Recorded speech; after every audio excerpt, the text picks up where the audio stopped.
تعالیٰ نے انسان کو یاد کرایا ہے کہ تو نے عبادت اپنے رب کی کرنی ہے، اور فرمایا رب تمہارا وہ ہے جس نے تمہارے لیے زمین کو فرش بنایا ہے، آسمان کو چھت بنایا ہے، اور آسمان سے پانی برسا کے تو زمین سے پھل اگائے ہیں، رزق لکم، وہ بھی تیرے کھانے کے لیے اگائے ہیں۔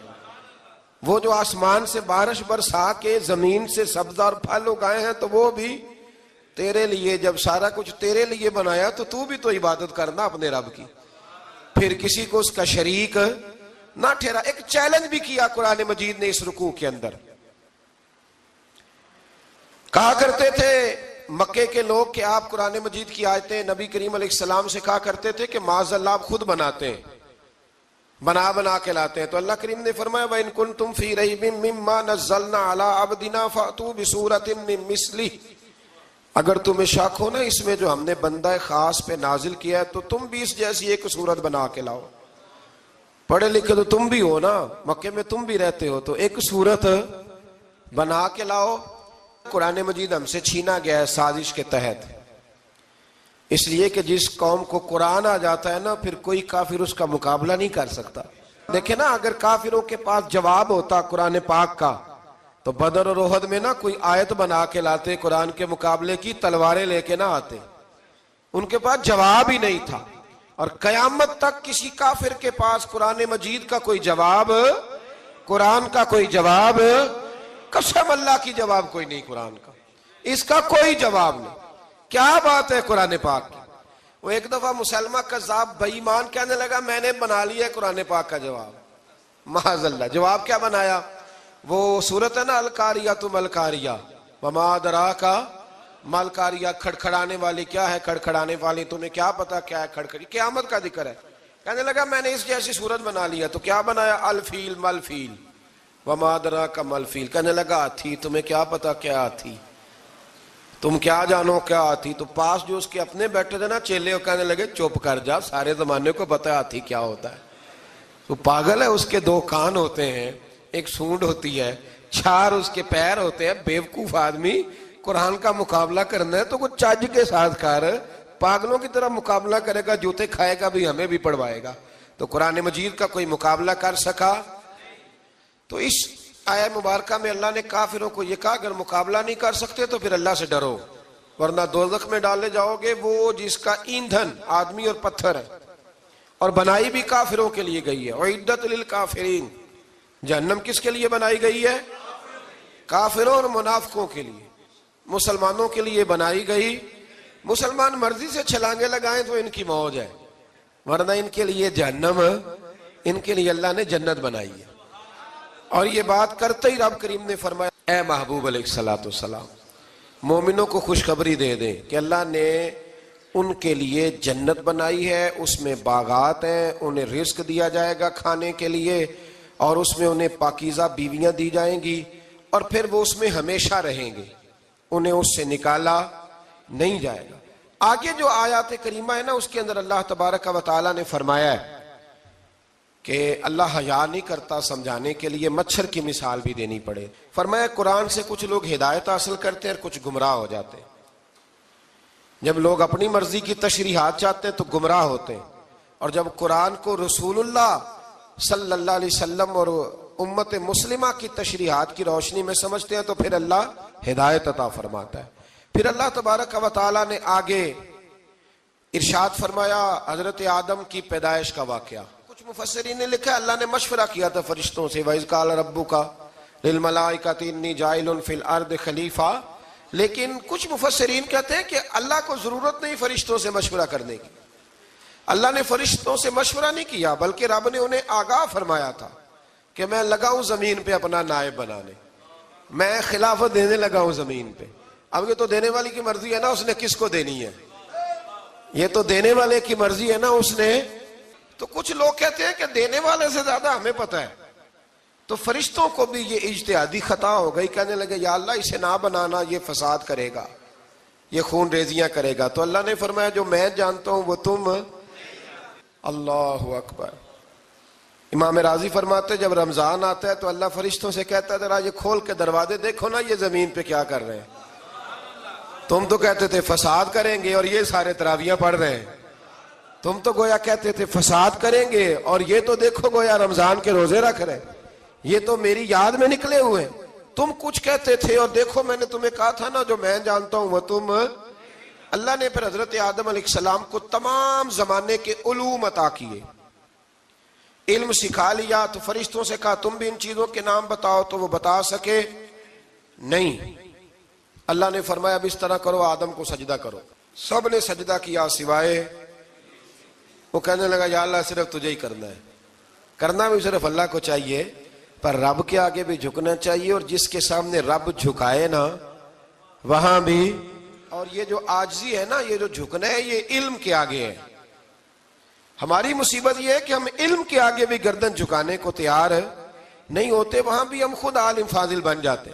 تو فرمایا کہ سب سے کہا سجدہ کرو, سب نے سجدہ کیا سوائے ابلیس کے. تو پھر ہوا کیا, وکان من الکافرین, وہ کافروں میں سے ہو گیا. پھر اللہ نے حضرت آدم کو اور جناب حوا کو نا مقام دے دیا جنت میں رہنے کے لیے, اور کہا سارا کچھ کھانا, درخت کے قریب نہ جانا. ابھی آپ کسی سے کہہ دیں تھوڑا سا کہ پیچھے نہ دیکھنا, یعنی اگر میری سمجھ لیں ادب کی وجہ سے کوئی 1.5-2 منٹ یا 6 منٹ نہیں بھی نہ دیکھے گا تو سوچے گا ضرور کہ پتہ نہیں اب پیچھے کیا ہے, مصیبت کیا ہے. یعنی آپ کہہ کے دیکھ لیں کسی کو, پیچھے نہ دیکھنا. فطرت ہے نا انسان کی, وہ جستجو کرتا ہے. کہا اس درخت کے پاس نہ جانا. تو حضرت حوا سلام اللہ علیہ کہتے ہیں دل میں خیال رہتا تھا کہ آخر ہے کیا درخت کے پاس. یہی انسان کا عقیدہ توحید ہے کہ جہاں سے رب منع کر دے وہاں وہ منع ہو جائے. اور یہ ان کی خطا نہیں تھی, یہ اللہ کی حکمت تھی, چونکہ رب نے تو پہلے کہہ دیا تھا بنایا ہی زمین کے لیے, تو یہ تو سارا کچھ ہونا تھا تو زمین پہ آنا تھا نا. تو حضرت حوا اور جناب آدم کے پاس شیطان آیا, اب اس کو نکال تو دیا تھا پر ابھی اس کا جنت میں آنا جانا بند نہیں ہوا تھا, یہ بھی اللہ کی حکمت تھی. تو وہ کہنے لگا تمہیں پتہ ہے بعد میں مر جاؤ گے. تو حضرت حوا کہنے لگی کیا موت بھی آئے گی؟ کہاں, اس کی تکلیف بھی بڑی ہوگی, تو پھر بچیں گے کیسے؟ تو کہنے لگے پھل کھا لو اس درخت کا. تو بچنے کے لیے پھل کھایا تھا. جس طرح لوگ آج بہت سارے کام بچنے کے لیے کرتے ہیں پر بچ سکتے, بچنے کے لیے پھل کھایا. تو اللہ نے فرمایا زمین پہ چلے جاؤ. تو حضرت آدم زمین پہ آئے, پھر کئی 100 سال روتے رہے. فَتَلَقَّى آدَمُ مِن رَبِّهِ کلمات, تو پھر اللہ نے خود ہی جناب آدم کو کچھ کلمے سکھائے. علامہ اسماعیل حقی فرماتے ہیں وہ کلمے یہ تھے کہ حضرت آدم نے میرے نبی کا وسیلہ پیش کیا, تو اللہ کریم نے جناب آدم کی دعا کو مقبول فرما لیا. پھر آگے بنی اسرائیل کا ذکر آ جاتا ہے. اللہ تعالیٰ نے بنی اسرائیل, آج آپ اسی قوم کو یہودی کہتے ہیں, ان کو اللہ نے اس زمانے میں فضیلت عطا کی تھی بہت زیادہ. تو عرب کے اندر جب نبی پاک علیہ السلام نے اعلان نبوت کیا تو کچھ لوگوں نے یہ کہہ دیا کہ اگر یہ یہودی کلمہ پڑھ لیں گے تو ہم بھی پڑھ لیں گے. تو پھر اللہ نے انہیں یاد کرایا کہ تم اصل میں کیا ہو, تمہیں کلمہ پڑھنا چاہیے. تو اہل یہود کا تذکرہ کرتے کرتے رب کریم نے ایک بات یہ بھی ارشاد فرمائی کہ تم لوگوں کو تو کہتے رہے ہو کہ وہ نبی آنے والے ہیں, وہ نبی آنے والے ہیں, اور جب آ گئے ہیں تو ماننے کو تیار نہیں ہو. تو فرمایا تأمرون الناس بالبر وَتَنْسَوْنَ أَنفُسَكُمْ وَأَنْتُمْ تَتْلُونَ الْكِتَابَ, لوگوں کو بھلائی کا حکم دیتے ہو اور اپنے آپ کو بھول جاتے ہو. افلا تعقلون, تمہیں عقل نہیں؟ پھر اللہ نے انہیں یہ بھی یاد کرایا کہ یاد کرو وہ زمانہ کہ جب فرعون نے خواب دیکھ لیا تھا کہ کوئی بچہ اس کی سلطنت کو تباہ کرے گا, تو پھر اس نے تمہارے بچوں کو ذبح کرانا شروع کیا اور تمہاری بیٹیوں کو چھوڑتا تھا. فرمایا یہ بھی تو تم نے دیکھا, میں نے تمہیں پھر تم سے کہا جہاد کرو قوم عمالقہ کے خلاف, تو مقام طیہ میں جا کے یہ لوگ کہنے لگے ہم سے جہاد نہیں ہوتا.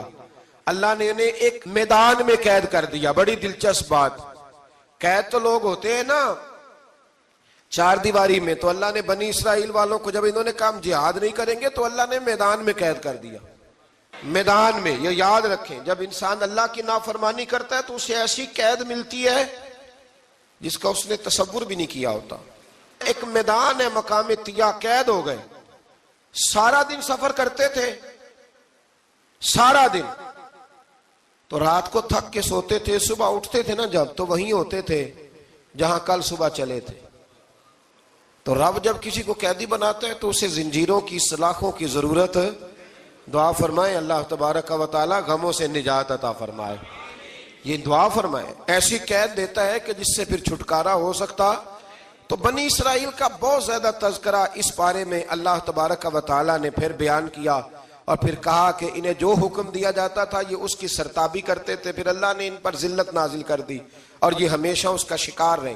قوم سبت کا ذکر فرمایا اللہ نے، ہفتے والے دن کچھ لوگ نافرمانی کرتے تھے۔ ہمارے بھی ہیلے بہانے ہیں نا آج کل کاروبار میں، تو اسی سپارے کی آیت نمبر 65 کے اندر اللہ تعالیٰ نے حضرت داؤد کی قوم کا ذکر کیا کہ اللہ نے انہیں حکم دیا تھا کہ ہفتے والے دن مچھلیاں نہیں پکڑنی، تو وہ کہتے تھے چلو ہاتھ لگا کے نہیں پکڑنی، ہاتھ لگا کے۔ وہ ہمارے لوگ ہیلے بہانے تلاش کر لیتے ہیں نا، وہ بڑے جناب انشورنس والا آ گیا، اب وہ بینک والا آ گیا، اب وہ فلانے صاحب آ گئے، وہ تروڑ مروڑ کے کہانیاں باتیں، اور پھر ہمیں بھی رستے مل جاتے ہیں بچنے کے۔ مفتی صاحب نے کہہ دیا تھا، ایک مولانا سے میں نے ان کو کہا ہفتے والے دن مچھلیاں نہیں پکڑنی، کہا نہیں پکڑتے، چھوٹے چھوٹے حوض بنا لیے۔ تو مچھلیاں زیادہ آتی تھی اس دن، یہ بھی اللہ کی قدرت تھی۔ نماز کے وقت گاہک زیادہ آتے ہیں، یہ اس کی قدرت ہوتی ہے۔ تو وہ مچھلیاں حوض میں جمع ہو جاتی ہیں، یوں سمجھ لیں کہ جال انہوں نے لگا لیے ہوئے تھے، تو جال میں وہ پھنستی رہتی تھی، حوضوں میں آتی رہتی تھی۔ ہفتے کو نہیں پکڑتے تھے، اتوار کو پکڑ لیتے تھے، تو پھر اللہ نے انہیں سزا دی۔ فرمایا تماشے کرتے ہو اللہ کے حکم کے ساتھ؟ کیا سزا دی؟ فَقُلْنَا لَهُمْ كُونُوا قِرَادَةً خَاسِئِينَ، فرمایا بندر بن جاؤ دھتکارے ہوئے۔ جو رزق حرام طریقے سے کماتے تھے رب انہیں بندر بنا دیتا تھا۔ ابھی بھی میں نے دیکھے ہیں بڑے بڑے تاجر پاگلوں جیسی زندگی گزار رہے ہیں، نفسیاتی طور پہ سکون نہیں ہے، کروڑوں روپیہ پڑا ہے۔ کیوں؟ اس لیے کہ رب کے بتائے ہوئے طریقے کے مطابق تجارت نہیں کرتے۔ آگے ایک اور دلچسپ بات آ گئی، بنی اسرائیل کے اندر نا ایک شخص نے اپنے چچا کو قتل کر دیا جائیداد کے لیے۔ یہ دیکھیں کب سے لوگ جائیداد کے لیے قتل کرتے آ رہے ہیں۔ چچا کو قتل کر دیا، اور قتل کر کے حضرت موسیٰ علیہ السلام کے پاس آئے کہ میرے چچا کو کسی نے قتل کر دیا ہے، تو بتائیں کیا کرنا ہے؟ تو آپ نے فرمایا کہ گائے ذبح کرو، اور اس کا ایک ٹکڑا مقتول کو مارو، مرنے والے کو، وہ خود اٹھ کے بتا دے گا مجھے کس نے قتل کیا ہے۔ اب ارادہ نہیں تھا گائے ذبح کرنے کا، تو بہانے کرنے لگے۔ ارادہ نہیں نہ ہوتا تو پھر کیا ہوتے ہیں؟ کہنے لگے گائے کس طرح کی ہو، بوڑھی ہو کہ بچی ہو، رنگ کیسا ہو، جوان ہو کہ چھوٹی ہو، حال میں ایک دفعہ چلنا سیکھ گئی ہو یا ابھی نہ سیکھی ہو۔ تو بتاتے گئے تو رب بھی شرطیں بیان کرتا گیا، گہرے زرد رنگ کی ہو، حال کے اندر اسے نہ چلایا گیا ہو، پانی نہ نکالا گیا ہو، نہ بچی ہو نہ جوان ہو، اس کے درمیان ہو۔ یہ ساری شرطیں کہاں پائی جاتی تھیں؟ حضرت موسیٰ علیہ السلام کی قوم کا ایک شخص تھا جو اللہ کا ولی تھا۔ وہ جب انتقال کرنے لگا نا، اللہ اکبر، دیکھو رب ولیوں کی اولادوں پر بھی کتنا فضل فرماتا ہے۔ وہ جب انتقال کرنے لگا تو ایک اس کے پاس چھوٹی سی بچیا تھی، گائے کی بچی، اس نے جنگل میں چھوڑ دی۔ کہنے لگا یا اللہ میں تیرے نام پہ چھوڑتا ہوں، میرا بچہ جوان ہو جائے تو اسے دے دینا، اور تو سرمایہ ہی کوئی نہیں۔ بچہ بڑا ہوا تو بچہ بھی بڑا نیک تھا، اپنی ماں کا بڑا فرما بردار تھا۔ اس کی ماں نے کہا بیٹا تیرے باپ نے ایک گائے چھوڑی تھی۔ تو بچہ جنگل میں گیا اور جا کے کہنے لگا اے اللہ میری گائے مجھ سے ملا دے۔ تو رب کریم نے وہ گائے واپس کر دی، وہ گائے گھر لے آیا۔ اب وہ کہنے لگا اماں بیچ دوں، تو اماں کہنے لگی بیٹا میرے پوچھے بغیر نہ بیچنا۔ کئی دفعہ گاہک لگے پر اس نے کہا جب تک میری اماں نہ کہے گی میں بیچوں گا۔ ادھر بنی اسرائیل والے شرطیں جتنی گائے کے بارے میں پوچھ چکے تھے وہ ساری اسی گائے میں پائی جاتی تھی۔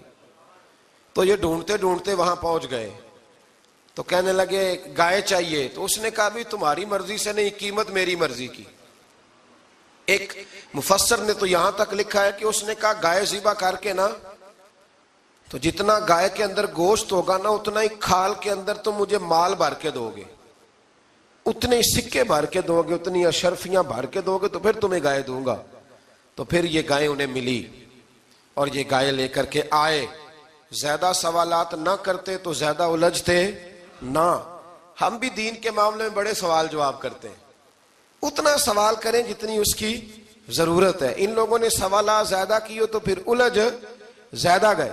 تو میرے بھائی اس کا ذکر بھی اللہ تبارک و تعالیٰ نے پہلے پارے کے اندر بیان فرمایا. پھر اللہ کریم نے فرمایا کہ کچھ ایسے لوگ بھی ہیں یہودیوں میں سے جن کا دعویٰ ہو گیا ہے کہ ہم اللہ کے بڑے پیارے ہیں. فرمایا یہ صرف ان کے منہ کی باتیں ہیں, یہ تو قیامت میں پتہ چلے گا نا کہ اللہ کا پیار کس کے ساتھ زیادہ ہے.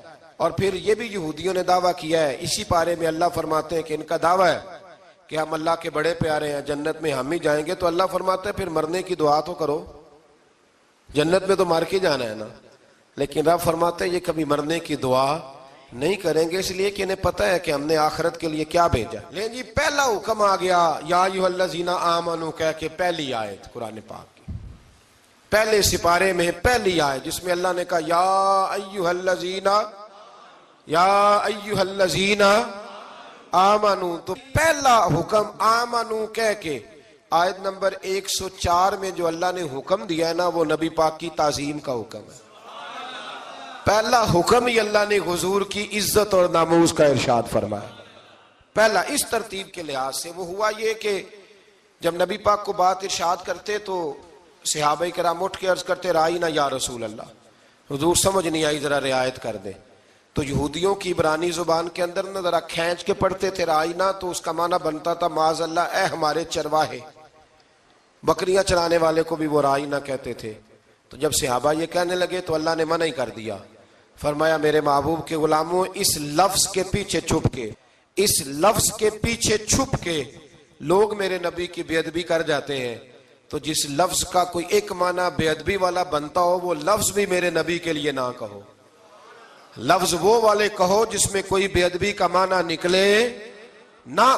یہاں لوگوں نے بڑے بڑے لفظ نہیں بول دیے, پھر کہتے میرا مطلب یہ تھا, میرا مطلب وہ تھا. تو تو نے وہ لفظ بولا کیوں جس کا کوئی غلط مطلب بھی نکل سکتا تھا؟ اللہ نے فرمایا یا ایھا الذین آمنوا لا تقولوا رائینا, اے ایمان والو رائینا کہو ہی نہ. تو یا اللہ کیا کہیں؟ فرمایا وقولوا انظرنا, تم کہو یا رسول اللہ ایک نظر فرمائیے.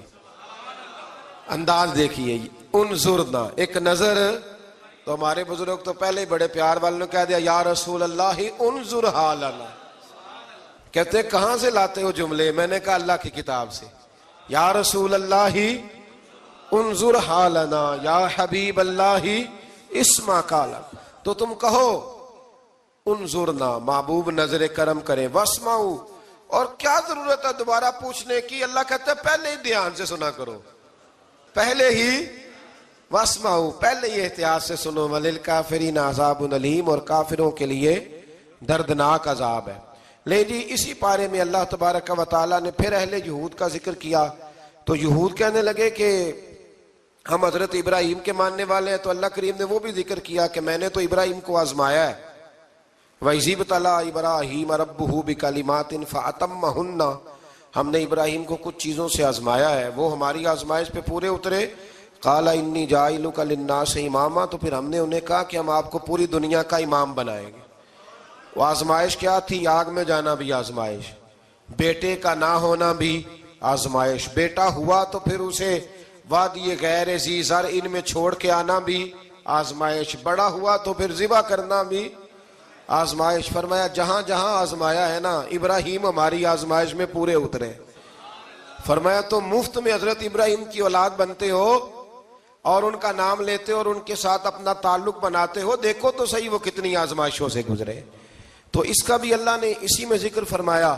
اور پھر وہ بات کرتے تھے حضرت یعقوب کی اور حضرت اسحاق کی. تو فرمایا وہ تو ہمارے اتنے خاص بندے تھے کہ وصال کے وقت بھی انہوں نے اپنی اولادوں کو نصیحت فرمائی تھی کہ اللہ کی توحید پہ قائم رہنا.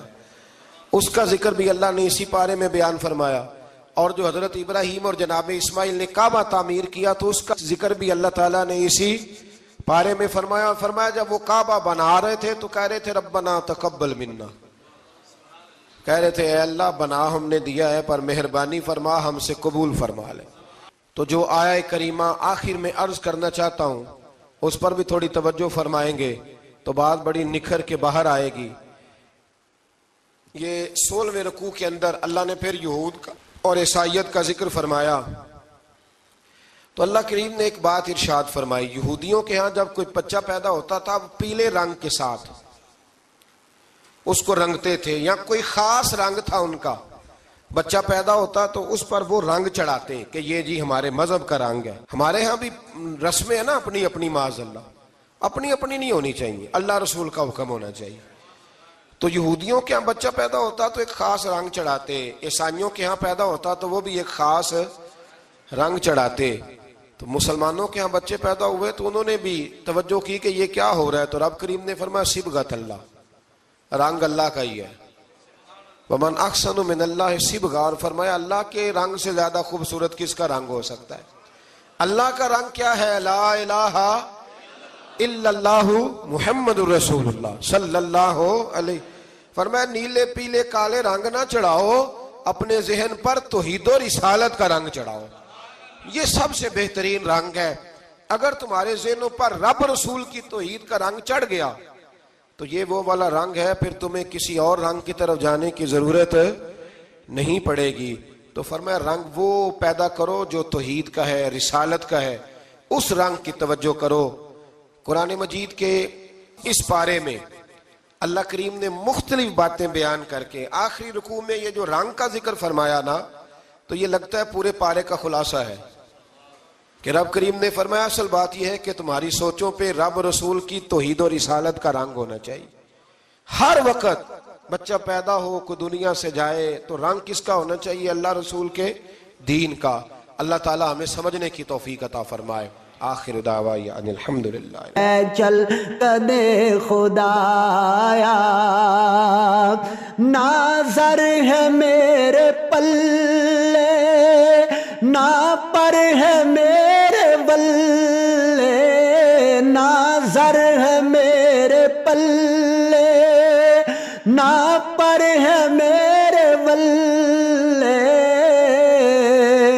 پر تیری رحمت دی ہے او بلے بلے، پر تیری رحمت دی ہے او بلے بلے.